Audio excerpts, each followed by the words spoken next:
Yo guys, welcome back to my channel at muli na naman tayo nagbabalik dito sa malupitan gera at digmaan dito sa Clash of Clans. At kung bago pa lang tayo mag-umpisa mga pre, huwag niyo kalimutan mag-like, subscribe, huwag niyo kalimutan bitutin yung notification bell at all para hindi ulit sa akin malupitan video rito guys sa Clash of Clans. Ako nga pala si Ryan Gamer, kaya naman hinintay natin mga pre. Let's go. Ngayon guys, attack muna tayo rito sa Clash of Clans. Palakas tayo ng rango mga pre. Tara, lusab ulit tayo. Let's go. 50 na yung bayad no. Pag maghanap tayo ng kalaban.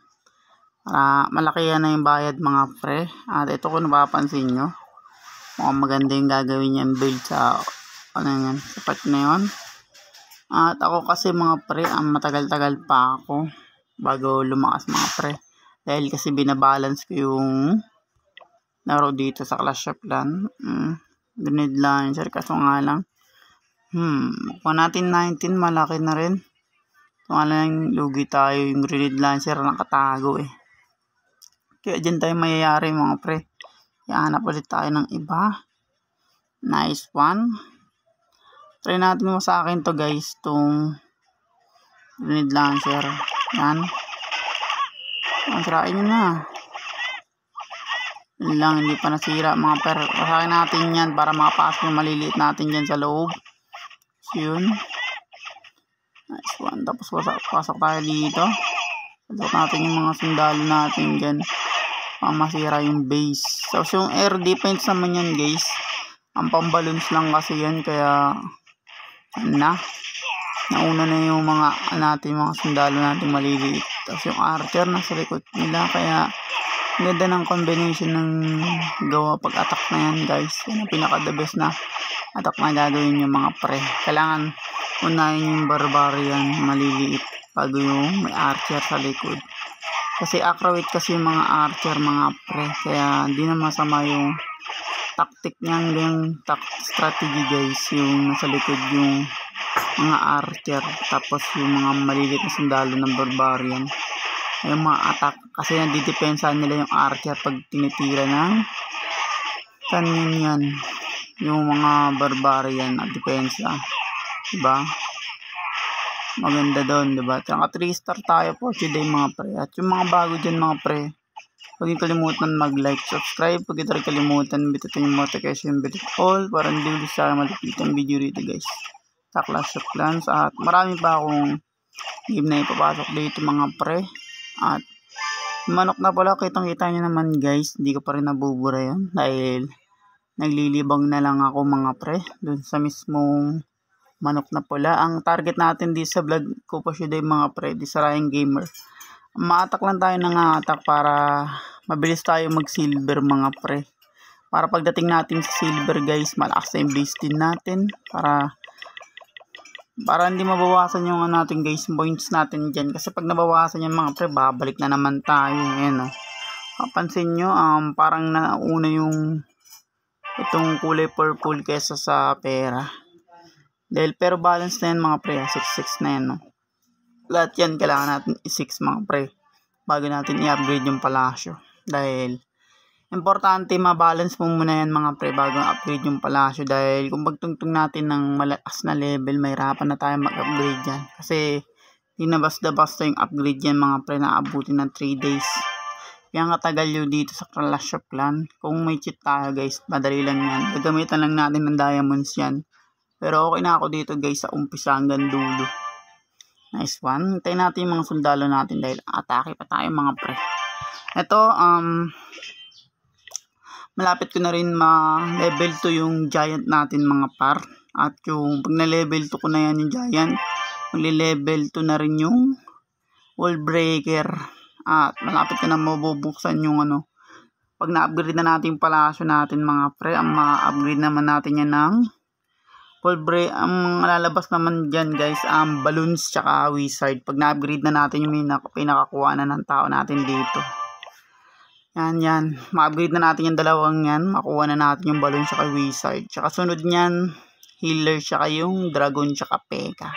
At matagal-tagal pa makuha yan dahil matagalang grinding para mangyari sa atin dito mga pre. Dito sa Clash of Clans. Nice. Ito kita mapapansin nyo, dami pa rin puno dahil yun nga. Iniipon ko talaga yun para sa diamonds para makakuha tayo ng tao. Kasi dalawa pa lang yung tao ko dito kaya ang tagal lang upgrade natin mga pre. At hintay-hintay lang tayo. Siguro pag naglima na yung tao natin, mabilis naman yan. Kasi kung kahit may 1 day, 2 days, pag may 5 kang tao, madali lang yan. Lalo pag sabay-sabay mo silang in-upgrade, sabay-sabay lang din sila matatapos. At madadalian din tayo sa pag-depensa sa ating palasyo. Kaya ang kinagandaan ng Clash of Clans guys. Kaya doblein ko yan. Bibili ko siguro una mga pregnant launcher para solid yung depensa nating castle. Kasi kung isa lang yung grenade launcher, mahirapan tayo guys. Upgrade ko muna yan bago natin upgrade yung palasyo nga natin. Balance muna natin sila mga par. At yung tao natin, matagal-tagal ba? 30 kasi yan mga pre. Kung napapansin nyo, mabilis lang naman yung minutes nila. 6 minutes. Yan. 6 seconds lang pala. Seconds. Yan. Nice one. At makaka-attack na naman tayo at makakuha naman tayo ng bagong tao mga pre pag inatake natin yan. Tapos itong base nila mismo, gagawin ko ng level 3 yan. Level 3 para mabalance at madagdagan tayo ng giant at dadami na naman yung tao nating archer tsaka yung barbarian. Pag in-upgrade ko yung mismong tinatapakan nila, siguro magiging ano yan guys, 35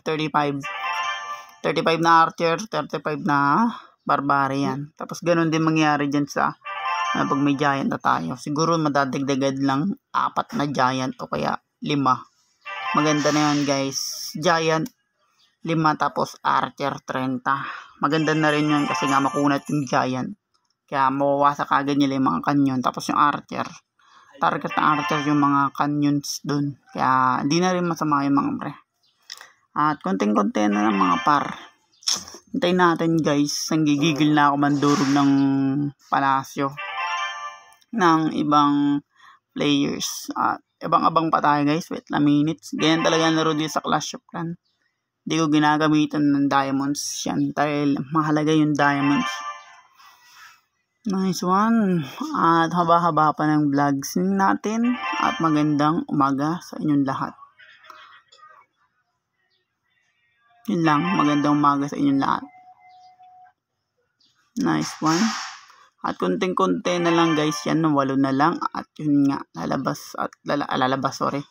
lalaban na tayo sa mga players, mga pre. At yun na, 7 na lang. At ito mga puno, tignan nyo. Ito na kabila guys, nilinis ko na talaga yan. Nilinis ko yan. Para yun nga mga pre. Tapos itong kalahati iniipon ko. Lead launcher. Yan na. At konting-konti na lang mga par. Magpapaalam na naman tayo dito sa aking Clash of Clans. Dahil yun nga, maikli nga lang ako mag-vlog mga pre. At mabilisan lang. At yun. Ito, konti na lang malapit ko na ma-upgrade yung mga baka i-upgrade ko muna yung mga pre sa bukas. Siguro yung upgrade ko na yung aking yan wall. Upgrade ko na rin yan mga pre, mga kasi nakadepensa yan. Siguro ito rin, ito balance na yan, okay na yan. Ang gagawin na lang natin yung pera tsaka yung depensa para hindi masyadong masira yung ating lugar pag pinalakas natin tong canyon tsaka archer tsaka grenade launcher. Yan. Ayan nga guys, kung bago pa lang tayo matapos dito sa malupitan game na Clash of Clans, huwag niyo kalimutan mag-like, subscribe. Huwag niyo rin kalimutan bitutin yung notification bell all para hindi uli sa aking malupitan gera at digmaan dito sa Clash of Clans. At kita-kits guys pag naging malakas na ako dito. Saka pag nabuktan ko na yan ako mga pre, Barbarian King ko. Tsaka yung yun nga, pag nakabili na tayo ng bagong depensa. Tsaka hindi ko pa nabibili ng mga pre. yung canyon dito, yung mga bomba, at mabibili ko na yun. At konting-konti na lang guys, ma-upgrade na natin yan, ibabalance muna natin. Hanggang dito muna mga pre, maraming salamat and peace out.